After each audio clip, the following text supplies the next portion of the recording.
¿Qué tal, apreciados amigos? Bienvenidos a este estudio, bienvenidos a este momento donde vamos a ampliar un poco más la lección que estamos estudiando esta sexta semana o esta sexta lección del tercer trimestre. En realidad, no pretendamos haber estudiado todo y comprender en su plenitud todo el Evangelio, pues esto nos llevaría mucho tiempo. Hablo del Evangelio de Marco. Y de la misma manera, los capítulos que hemos estudiado esta semana en realidad dejan muchos temas para seguir estudiando, para continuar con este estudio. Lo que vamos a hacer ahora simplemente es ampliar algunos puntos que por tiempo la lección no pudo abordar. Les recuerdo que el bosquejo de esta lección también ya ha sido publicado. Ustedes lo pueden encontrar en este canal, el material que ya lo publiqué. Vamos a comenzar entonces este estudio, pero es necesario el pedir la dirección, la bendición de nuestro Señor. Les pido por favor para ello que me acompañen en oración. Vamos a orar. Señor Todopoderoso, estamos muy agradecidos contigo porque nuevamente tenemos este medio para estudiar tu palabra. Nuevamente tenemos, Señor, la oportunidad de encontrarnos y profundizar un poquito más en este Evangelio. Pedimos que tu Espíritu Santo nos ayude, nos oriente y de alguna forma, Señor, tengamos la comprensión clara, pero sobre todo la disposición de poder aplicar todo lo que estamos aprendiendo a nuestra vida. Instrúyenos, ilumínanos. Te pido, querido Dios, en el nombre de Cristo Jesús. Amén, Señor. Apreciados amigos, si tiene una consulta o una duda, por favor pueden escribir en los comentarios. Vamos a ver solamente 3 puntos. No tiene la estructura del bosquejo. Voy a resaltar solo 3 puntos de la lección que estuvimos estudiando. Primero hablaremos de las tradiciones, luego vamos a ver el caso de la mujer sirofenicia y un compromiso que nos compete a todos. Vamos a comenzar hablando sobre las tradiciones. Este aspecto controversial, este aspecto que generó polémica, sobre todo por quienes lo enseñaban y buscaban aplicarlo, acusando muchas veces al Señor Jesús de no obedecer la ley, pero en realidad eran las tradiciones lo que el Señor Jesús no las obedecía. Y vamos a ver algunas razones. Entonces, cuando hablamos de las tradiciones humanas, nos estamos refiriendo al conjunto de leyes que los rabinos, que los sacerdotes, con el tiempo, los fariseos, en fin, fueron sumando y sumando a los mandamientos que ya el Señor había establecido, a las leyes que había dejado Moisés, tanto ceremoniales, leyes de salud, leyes de convivencia. Estos fueron añadiendo más leyes para que, entre comillas, se pueda cumplir muy bien los preceptos de Dios, sobre todo los mandamientos. Esto hizo que para el tiempo del Señor Jesús el pueblo de Israel tenga una gran cantidad de leyes que simplemente hicieron abrumadora la carga e hicieron ver como agotadora e imposible las demandas que el Señor hacía. Con este ambiente pesado, con este ambiente de tiranía, porque eso hacían ver estos hombres de parte de Dios, es que el Señor Jesús comienza su ministerio en este ambiente rancio, donde las tradiciones tenían más peso sobre las escrituras. Por eso el Señor Jesús en una ocasión les dijo: malditos sois por vuestras tradiciones, hablando de esas tradiciones. Entonces, la primera cita que vamos a leer la encontramos en el Deseo de todas las gentes, página 360 y 361. Entre las observancias que con más rigor se imponían estaba la de la purificación ceremonial. Estamos hablando nuevamente de las tradiciones. Las tradiciones. Recordemos que el Señor ya había dejado indicaciones que tenían que ver con la salud, indicaciones que tenían que ver con el cuidado del cuerpo, pero a esto le habían sumado más y más, como vamos, o como fue el caso que vimos sobre el lavamiento de las manos. El descuido de las formas en que debían observarse antes de comer era considerado como pecado aborrecible que debía ser castigado. Por eso estos hombres, cuando vieron que los discípulos comenzaron a comer sin lavarse las manos, no dijeron, mire, eso está sucio, no, les puede traer problemas. No, ellos fueron directo al asunto moral, al asunto espiritual. Ustedes están pecando, le dice a Cristo. ¿Cómo van a comer sin lavarse las manos? Esto es aborrecible, esto es pecado, esto es inmundo. Porque así veían ellos, era algo aborrecible tanto en este mundo como en el venidero. Lo proyectaban. Y se tenía por virtud el destruir al transgresor.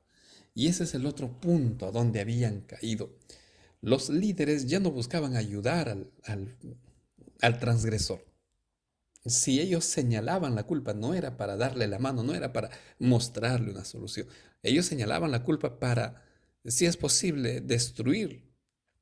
Por eso no fue para ellos ningún problema.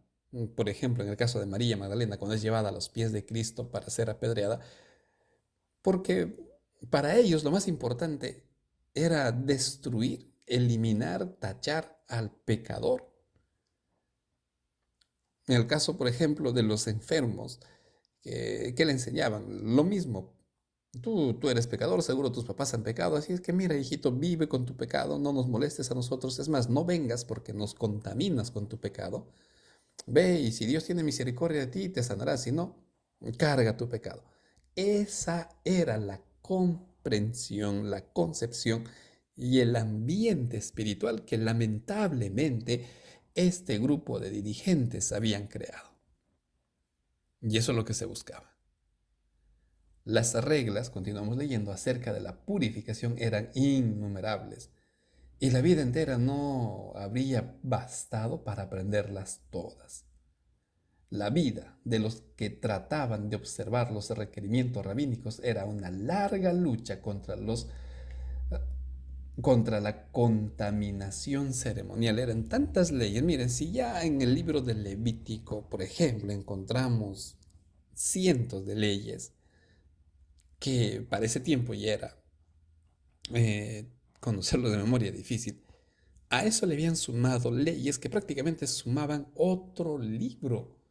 Entonces era una gran cantidad de preceptos, como dice en esta parte, que hacían larga la lucha contra la contaminación ceremonial.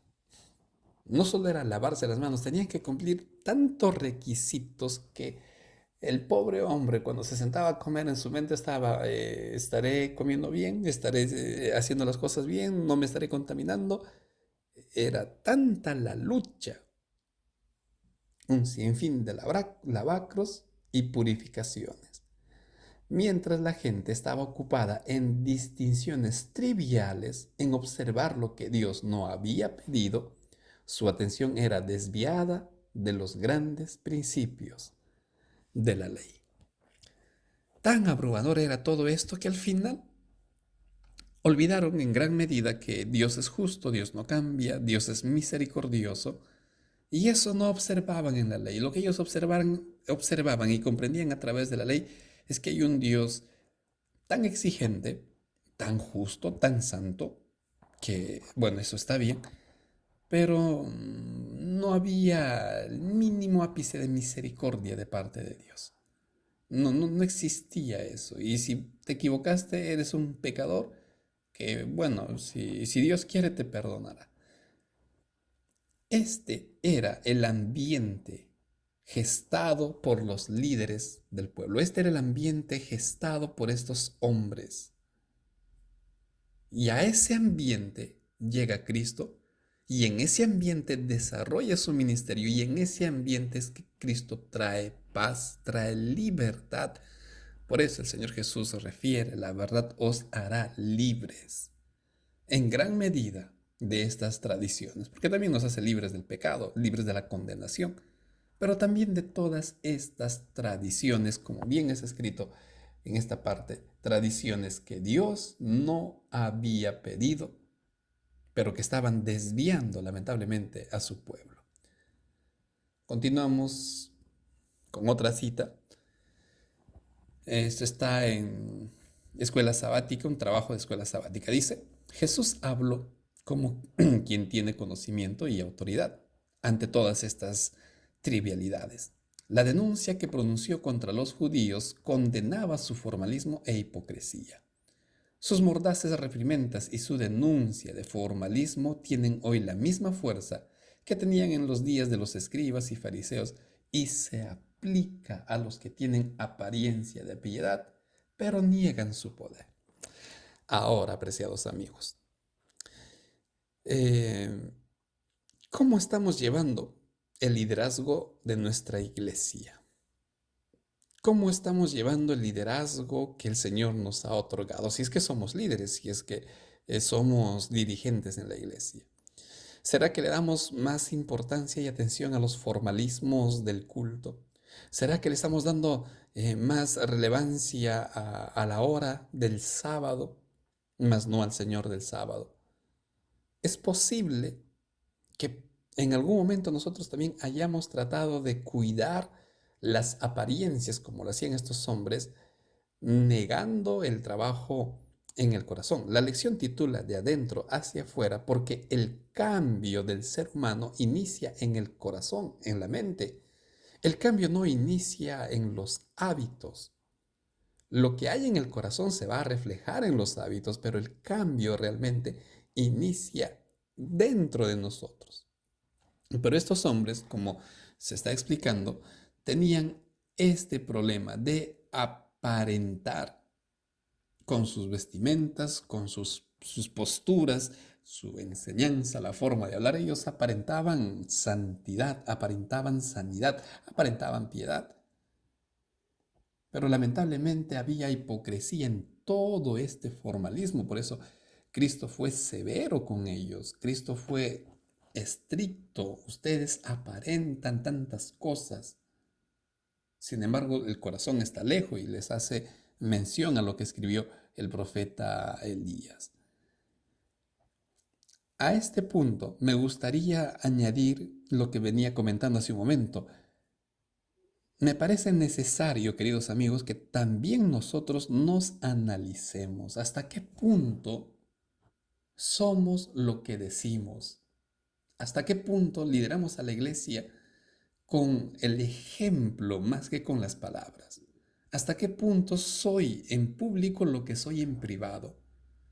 Porque si aquí existe una contradicción, entonces lo que Cristo les dijo a estos hombres también es para nosotros. También es necesario escucharla. También es necesario tomar todas las alertas necesarias. No podemos negar que en todo esto Cristo habló con verdad. Y nosotros también necesitamos eh, atender a las palabras que el Señor Jesús profirió contra estos hombres. Bueno, esa es una consideración personal que les alcanzo. El Dios de santidad, seguimos leyendo, el Dios de santidad infinita no puede aceptar el servicio externo como adoración espiritual.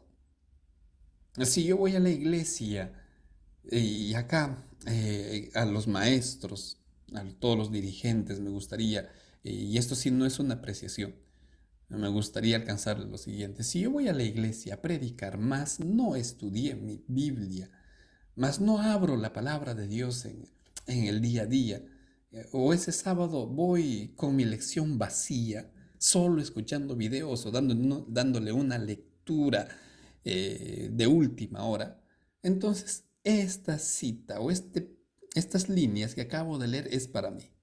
Dios en su santidad infinita no puede aceptar el servicio externo. No puede, porque aquí no hay una vida espiritual que se esté desarrollando. Aquí no hay una vida espiritual que esté floreciendo. No, no hay.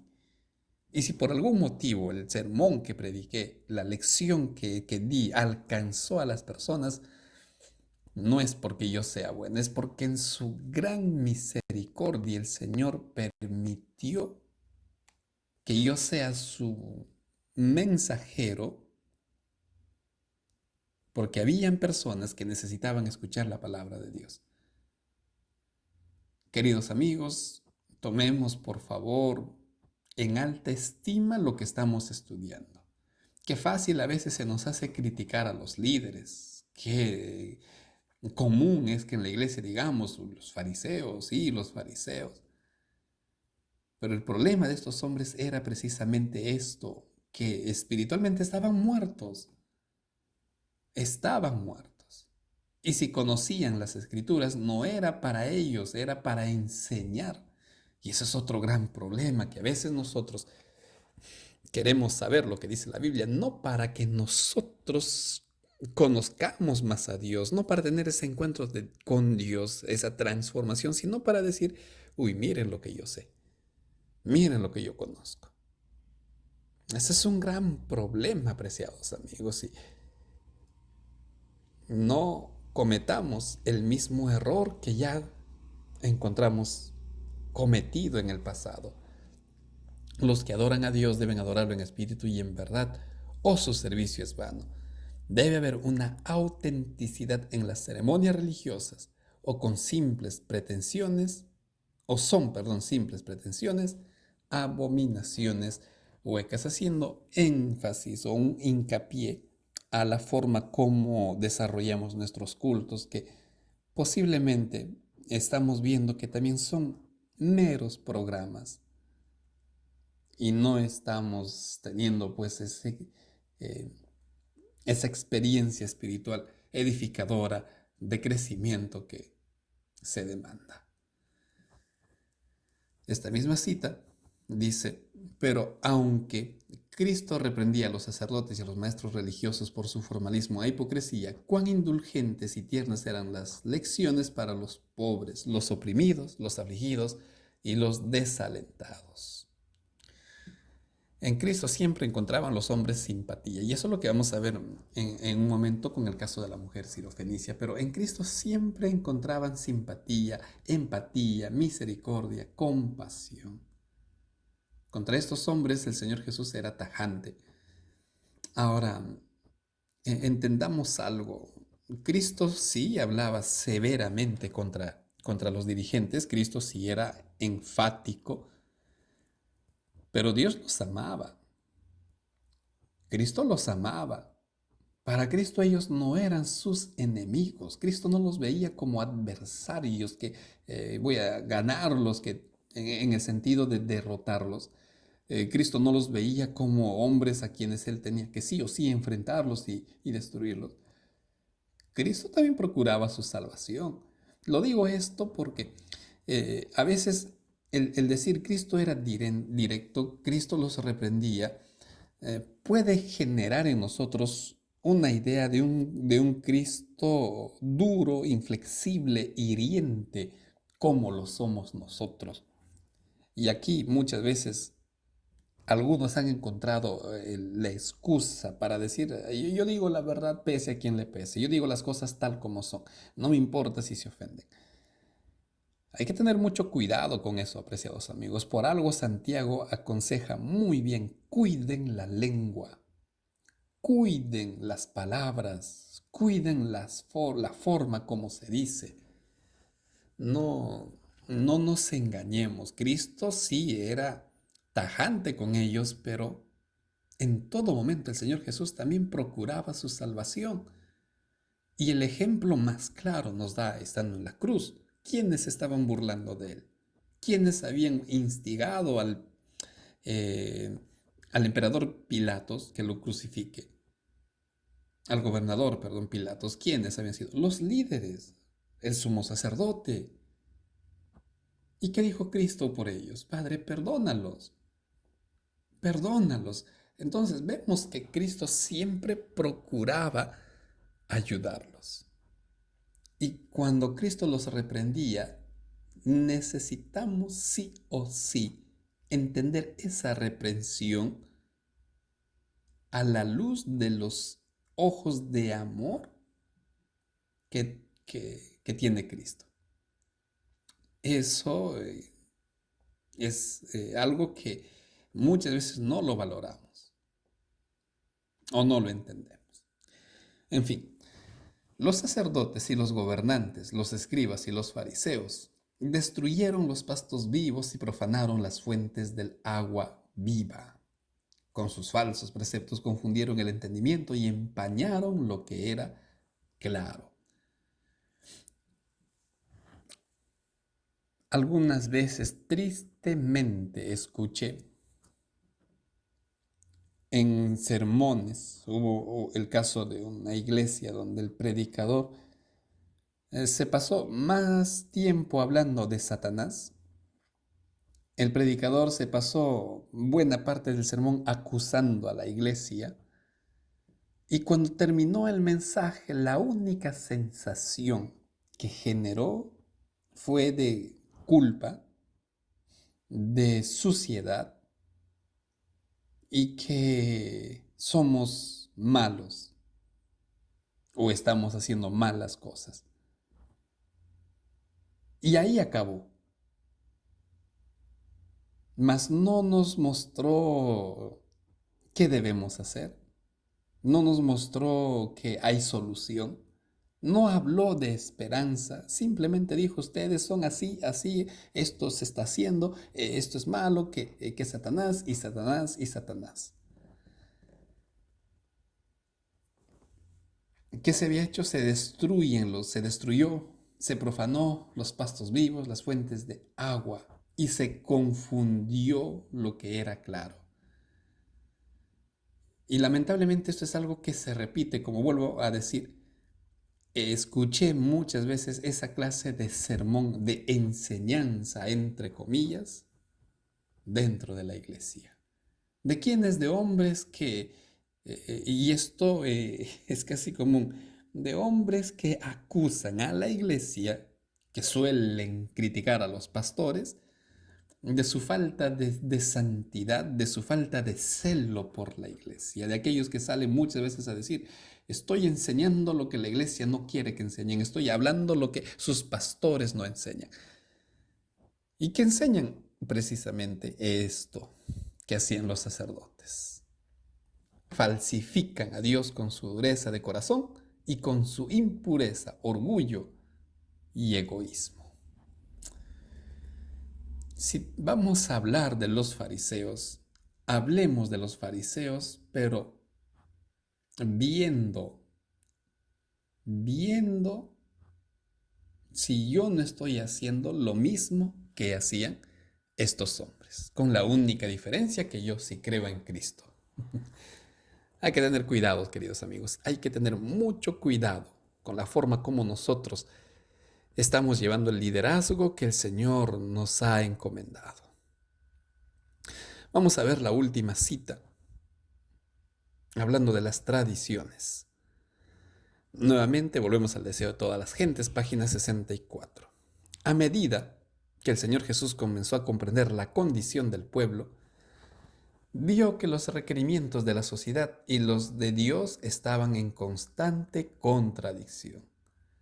Los hombres se apartaban de la palabra de Dios y ensalzaban las teorías que habían inventado. Este es otro punto. Cuando en la iglesia no le damos el debido espacio a la palabra de Dios. Cuando en la iglesia no damos atención al mensaje. Es triste, pero muchas veces, por ejemplo, el programa de la escuela sabática se pasa tiempo en saludo, en una cosa, en otra cosa, y solo dejamos unos 20-30 minutos para el repaso de la lección. Y luego nos pasamos otra hora en cantos como relleno. No hablo que los cánticos estén mal, pero usamos como relleno. En anuncios que son redundantes y redundantes. En el formalismo del culto divino que siempre me pareció excesivo. Una cosa, otra cosa. Y ya cuando el predicador va a tomar su turno, tristemente se enfrenta a la realidad que le quedan unos 15-20 minutos para el mensaje. Y en un horario donde la iglesia ya está cansada. ¿No será que nos estamos apartando de la palabra de Dios, ensalzando más las concepciones humanas? Vuelvo a repetir, todo lo que estamos viendo, ya sí sabemos que los fariseos se equivocaron, pero analicémonos cómo estamos nosotros pastoreando la iglesia. ¿De qué manera? Observaban ritos, seguimos leyendo, tradiciones que no poseían virtud alguna. Sus servicios eran una mera repetición de ceremonias y las verdades sagradas que estaban destinadas a enseñar eran ocultadas a los adoradores. Él vio que estos servicios sin fe, las personas no hallaban paz. Y es por eso que muchas veces la hermandad llega vacía y se va vacía. Se va vacía, porque el mensaje tampoco fue un mensaje que los ayudó. No conocían la libertad de espíritu que obtendrían sirviendo a Dios en verdad. Jesús había venido para enseñar el significado del culto a Dios y no podía sancionar la mezcla de los requerimientos humanos con los preceptos divinos. Apreciados amigos, hay que tener mucho cuidado, criterio, sentido común cuando estamos liderando nuestra iglesia. El culto que estamos presentando, en primer lugar a Dios. El culto no es para entretener. El culto no es para hacer un espectáculo. No, el culto es en primer lugar para Dios, para adorar a Dios, para servir a Dios. Pero también necesita cada persona encontrar paz en nuestros servicios, en nuestras reuniones de grupo pequeño. Y como dijo Cristo, mi paz os dejo, mi paz os doy. La paz solo puede venir de Dios, la paz solo puede venir del cielo. Y esa paz la encontramos en la Biblia, en el estudio de la Biblia. Y eso es algo que necesitamos cuidar. Es algo que necesitamos estar evaluando constantemente. Caso contrario, vamos a seguir cumpliendo lo que dice acá. No hay libertad, no hay paz, no hay tranquilidad. Evaluemos y veamos de qué forma los cultos están llegando a nuestra hermandad. Terminamos entonces el primer asunto de las tradiciones que, si hemos tomado atención, no solo se limita en señalar a los fariseos, sino es algo que llega hasta nuestros días y de alguna forma nos dice, bueno, hombre, pues evalúate, a ver cómo estás tú. Vamos a ver ahora el segundo punto de este estudio.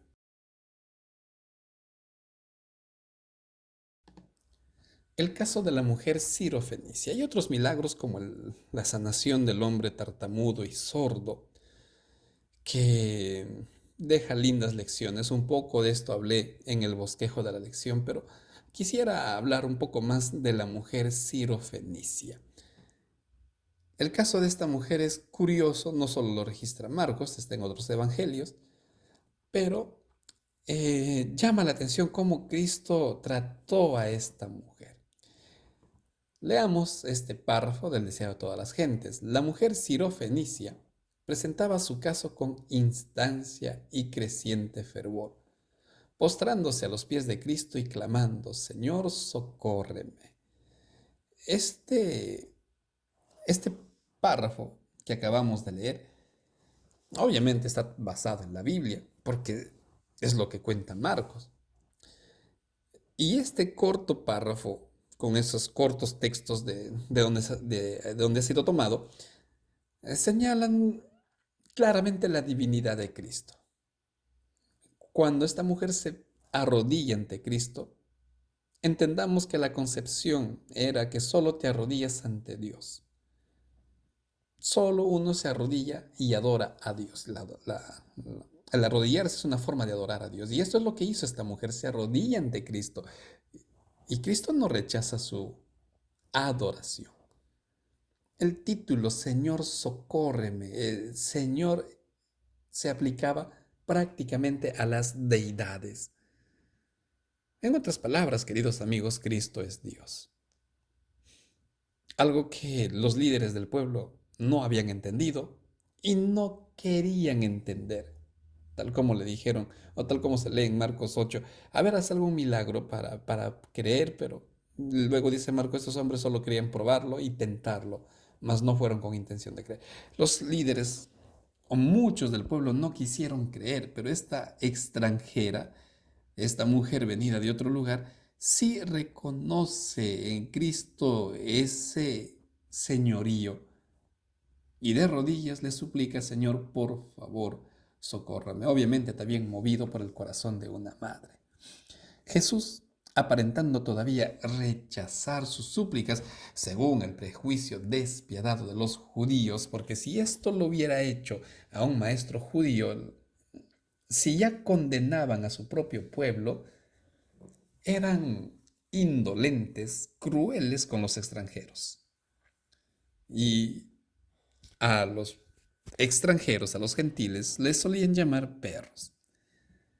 Entonces, siguiendo, por así decirlo, esa línea de pensamiento, Jesús aparentó rechazarlo y le contestó, no está bien tomar el pan de los hijos y echarlo a los perrillos. La lección decía que esa expresión perrillos podría aplicarse a las mascotas, y es que una mascota es querida, es cuidada por sus amos, a comparación de un animal callejero. Es posible, pero aquí hay algo más que lo vamos a ver en la otra cita. Esto era virtualmente aseverar que no era justo conceder a los extranjeros y enemigos de Israel las bendiciones traídas al pueblo favorecido de Dios. Esta forma de pensar tenían los líderes y tenía el pueblo judío. Somos la nación escogida, somos hijos de Abraham y por derecho, no por misericordia, por derecho nos corresponde las bendiciones. Es obligación de Dios bendecirnos. Si leemos el libro de Isaías, Isaías acusa de eso al pueblo. Ustedes exigen a Dios bendiciones, ustedes reclaman a Dios bendiciones. Y eso es lo que pensaban. Las bendiciones que están en las escrituras es una obligación de Dios, es un derecho de Dios que nos corresponde, es un derecho nuestro, perdón, que nos corresponde. Y aparentemente es esto lo que el Señor Jesús le estaba diciendo. ¿Cómo habrías reaccionado tú? ¿Cómo habrías interpretado esto? ¿Qué hubieras hecho? Es algo que yo siempre me pregunto. ¿Qué hubiera hecho? Bueno, hay que seguir leyendo esta cita. Esta respuesta habría desanimado completamente a una suplicante menos ferviente. Y tal vez ese suplicante menos ferviente somos nosotros, que con uno o dos pedidos de oración, no hay respuesta a mi oración, bueno, así será. Tal vez seamos esos suplicantes menos fervientes. Sin embargo, miren, la mujer vio que había llegado su oportunidad. Bajo la aparente negativa de Jesús, vio una compasión que él no podía ocultar. ¿Qué cosa observó? Compasión. Vuelvo a repetir, Cristo vino a salvar y no a condenar. Cristo vino a revelar el carácter de Dios y no la imagen falsa que habían construido los hombres. Cristo vino a mostrar amor. Y estoy seguro que la forma como Cristo habló a la mujer, las expresiones estaban cargadas de amor. Yo no puedo ni siquiera reproducirlo, pero posiblemente Cristo habló como un padre llama la atención a su hijo con amor, o como cuando un padre le enseña, hijita, no está bien, no está bien que en primer lugar yo dé de la comida a los perrillos. No puedo imaginar. No está bien, hijita, echar el pan de los hijos y darlo a los perrillos. El hecho es que la mujer vio compasión. ¿Qué ven en nosotros, queridos hermanos, cuando llegamos a la iglesia? ¿Qué encuentran en mí como maestro? ¿Qué encuentran en mí como anciano? ¿Qué encuentran en mí como pastor? Cuando un hermano me busca, cuando alguien me cuenta su caso. La compasión no se puede ocultar y Cristo no la ocultó.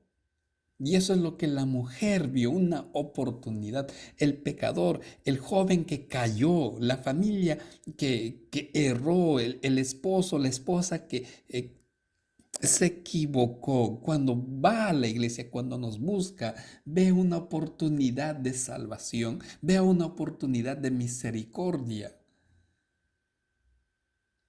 Es eso, queridos amigos, lo que nosotros estamos obligados a evidenciar en la iglesia. Misericordia, oportunidad. Si no, ¿a qué vino Cristo? Por eso es que la salvación es únicamente por gracia y no por méritos. Eso es lo que la mujer entendió. Aquí está mi oportunidad. Así que mientras muchas bendiciones se daba a Israel, no había también alguna para ella. Si era considerada como un perro, no tenía como tal derecho a algunas migajas de su gracia. Y eso le dice, no hay alguito para mí, por lo menos una migaja. ¿Y qué es lo que ocurrió? Lo que sabemos. El Salvador manifestó compasión divina hacia la mujer sirofenicia. Su corazón fue conmovido al contemplar su aflicción. Anhelaba darle una seguridad inmediata de que su oración había sido escuchada. Y esto no solo para esta mujer, para todo aquel hombre que cae de rodillas y le dice, Señor, mira, tú sabes que me equivoqué. Tú sabes que no te consulté, Señor. Señor, otra vez fallé. Pero habrá un poquito de misericordia para mí. El corazón de Dios se conmueve al contemplar esa aflicción. Cristo tuvo mucha empatía con esta mujer, pero quería enseñar una lección a sus discípulos y por un momento pareció desatender el clamor de su corazón torturado. ¿Qué lección tenían que aprender los discípulos? Que en primer lugar el Evangelio es para todos, pero esto mejor vamos a hablarlo de luego. La primera lección que Cristo quería enseñar a sus discípulos es qué duro, qué feo, qué horrible es que se rechace a una persona únicamente, en este caso, por su nacionalidad o por ser mujer. Recordando que las mujeres no estaban en un segundo plano, no tenían la misma voz que el varón. Y por otro lado, como era una gentil, pues no merece misericordia y hay que tratarla mal. Esa lección estaba enseñándole Cristo a sus discípulos. Y eso tenían que comprender ellos, que no se puede negar la salvación a nadie, que no se puede tachar a la persona, no podemos, y a nosotros no nos compete juzgar. Pero eso lamentablemente es lo que ellos estaban haciendo, condenar, juzgar a las personas. Y la salvación, como ya lo dije, es para todos. La salvación es para todos. En ese caso, judíos o gentiles, todos podían alcanzar la salvación. Cuando la fe de la mujer se hubo manifestado, le dirigió las palabras de encomio y le envió con la preciosa bendición que había pedido. Los discípulos nunca olvidaron esta lección y fue restregada para demostrar el resultado de la oración perseverante. En segundo lugar está la oración, el pedir, el suplicar a Dios, rogar a Dios. Queridos amigos, esto es lo que la mujer aprendió, pero nuevamente repito lo que hace un momento comentaba. Nuestros hermanos, nuestros jóvenes, cuando llegan a la iglesia encuentran una oportunidad de salvación, encuentran una oportunidad de esperanza, encuentran un poquito de paz a su torturado corazón. Qué linda responsabilidad que Dios nos ha dado, mas espero que nosotros estemos transmitiendo lo que esta mujer encontró, esperanza. El caso de la mujer sirofenicia deja muchas lecciones para nosotros. Hay muchas más que lamentablemente no podemos verla por tiempo. Y si alguno desea compartir algo más, por favor, escriba en los comentarios. Veamos nuestro último punto de este estudio, nuestro deber como cristianos.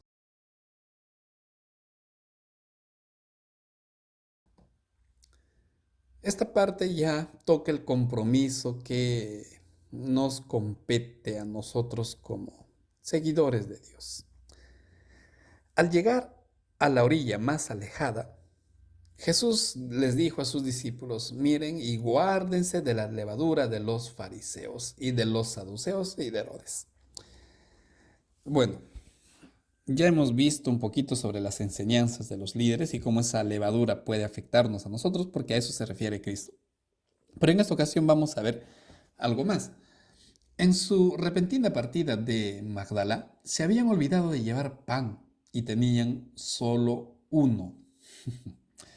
Bueno, cuando Cristo les dice, cuídense de la levadura de los fariseos, los discípulos creyeron que se refería a esta circunstancia y que les estaba recomendando no comprar pan a un fariseo o a un saduceo. Mientras Cristo hablaba de temas espirituales cuando les dice cuídense de la levadura de los fariseos, los discípulos pensaban simplemente en el pan material. Su mente estaba limitada a lo material. ¿Y cuántas veces nosotros hacemos lo mismo? Es decir, solo buscamos a Dios para una bendición. Solo estamos con Dios para recibir algún bien de parte de Él. Y para nosotros Dios es eso. Dios es sinónimo de bendición material. Con frecuencia, su falta de fe y de percepción espiritual les había hecho comprender así erróneamente sus palabras. A Cristo no quiere que compremos pan de los fariseos. Cristo no quiere que compremos ese pan. Y Cristo no se refería a eso. Cristo no apuntaba a ello. Y por eso les llamó la atención. En esa ocasión Jesús los reprendió por pensar que el que había alimentado a miles de personas con algunos peces y panes de cebada, se estaba refiriendo en esta solemne amonestación simplemente al alimento temporal. Oiga, ¿ustedes piensan que estoy hablando de los panes? Y ahí les hace las preguntas: ¿cuántos cestos sobraron cuando alimentamos a los 5,000? 12. Y cuando alimentamos a los 4,000, 7. Entonces, si puede haber bendición de un solo pan para que todos podamos comer, ¿por qué están pensando únicamente en el pan material? Yo no estoy hablando del material, estoy hablando de las enseñanzas. Cristo les llamó la atención. ¿Y por qué? Porque había peligro de que el astuto raciocinio de los fariseos y saduceos sumiese a sus discípulos en la incredulidad y les hiciese considerar livianamente las obras de Cristo. Y vuelvo a repetir, aún en nuestros días pensamos así. Pensamos que Cristo, que Dios es sinónimo de ayuda, de bendición. Y mientras no necesito eso, tampoco necesito de Dios. Creo que esta lección es necesaria y precisa para nosotros. Por otro lado, cuando hay una misión que hacer en la iglesia, muchas veces viene a la mente, pero ¿de dónde? Lo que ocurrió en la alimentación a los 5,000. Ustedes denles de comer. ¿Y de dónde, maestro? Vamos a sacar para todos ellos, no hay dinero. La iglesia tiene trabajo que hacer, pero no hay. La iglesia tiene algo que hacer, pero ¿de dónde vamos a sacar? ¿De dónde vamos a obtener? ¿De dónde? ¿De dónde? El que alimentó a los 5.000, ¿acaso no puede dar a la iglesia los recursos necesarios para seguir cumpliendo la obra? ¿No será que estamos limitando a Dios con nuestras acciones? Como decía Zacarías, si a ustedes les parece imposible, ¿acaso es imposible para Dios? En otras palabras, no limites a Dios con tu forma de pensar. Si el Señor ordenó que predicáramos, si el Señor encomendó a su iglesia, vayan a predicar, es porque Dios hará la provisión necesaria. Es porque Dios hará lo necesario para seguir trabajando. Pero a veces solo estamos limitados a ello. No, queridos amigos, no cometamos ese error. Testimonio para las iglesias, tomo 9 dice, los siervos de Cristo deben testificar por su jefe con el poder del Espíritu Santo. El intenso deseo con el cual el Salvador anheló salvar a los pecadores debe caracterizar todos sus esfuerzos. El intenso deseo. ¿Cuál es nuestro deber? Predicar. Pero predicar con el mismo fervor, predicar con el mismo ahínco. La misericordiosa invitación hecha primero por el Salvador debe ser repetida por voces humanas y resonar en todo el mundo. Y el que quiere, tome del agua de vida hasta saciarse. La misma invitación que en algún momento tú encontraste que a ti te llegó, es tu obligación decirla al mundo. La iglesia debe decir, ven. Todas las energías de la iglesia deben ser movilizadas al servicio de Cristo. Los discípulos de Jesús deben unirse con el fin de realizar un esfuerzo enérgico para llamar la atención del mundo hacia las profecías de la palabra de Dios que se están cumpliendo rápidamente. Todas las energías de la iglesia deben ser movilizadas al servicio de Cristo. La incredulidad y el espiritismo están adquiriendo sobre el mundo un dominio cada vez mayor. ¿Permanecerán ahora también fríos e incrédulos los que recibieron gran luz? Queridos amigos, hay tanta necesidad a nuestro alrededor, hay tanta urgencia, hay tanta persona desesperada. Como bien escribe aquí, la incredulidad y el espiritismo lamentablemente están ganando terreno aceleradamente mientras tú y yo descansamos, mientras tú y yo nos damos el lujo de callar. La insensatez de no hablar. Satanás y sus ángeles trabajan incansablemente para alcanzar a estas personas. Por eso nuevamente vuelvo a repetir, ¿cuál es nuestro deber? No estar preocupados en si alcanzará o no alcanzará, no estar metidos en cosas terrenales como en un inicio lo hicieron sus discípulos, no limitar a Dios. Nuestro deber es predicar, todas nuestras energías deben estar movilizadas al servicio de Cristo. Debemos de llamar la atención del mundo hacia las profecías de la palabra de Dios. No podemos y no debemos estar callados, queridos amigos. No nos corresponde ello. El mundo necesita que tú y yo hablemos. El mundo necesita que tú y yo seamos luz. Como dice el himno, ¿qué estás haciendo por Cristo? Mientras vida Él te da. Tenemos un deber, tenemos una obligación que cumplir. Y tal como en tiempos del profeta Isaías, Dios pregunta hoy, ¿a quién enviaré? ¿Quién irá por nosotros? ¿Y quiénes le diremos, Señor, heme aquí? Envíame a mí. No sé hablar, no sé predicar. Aún lucho con mi carácter, Señor. Aún no salgo de mis problemas. Pero aquí estoy. Te conocí y te estoy conociendo un poco. Permíteme compartir lo poco que sé de ti. Hay alguien que le dice al Señor, heme aquí. Yo creo que sí. Que el Señor nos ayude a ser instrumentos, que el Señor nos ayude a ser portavoces, que el Señor nos ayude a ser luz para aquellas personas que aún, para muchas personas que aún viven en oscuridad. Cerramos, queridos amigos, con esto el estudio de esta lección. Hay mucho más que hablar, sí, hay mucho más que hablar, pero lamentablemente el tiempo no nos acompaña. Esto también es motivo para que sigamos estudiando, para que sigamos buscando más lecciones. Queridos amigos, muchas gracias por acompañarme en este repaso, en este momento de ahondar un poquito más en la palabra de Dios. Vamos a despedirnos. Muchas gracias por el apoyo al trabajo que se viene haciendo. Si el Señor lo permite, la próxima semana nos volveremos a encontrar. Un fuerte abrazo a todos ustedes. Que Dios los bendiga. Hasta una nueva oportunidad.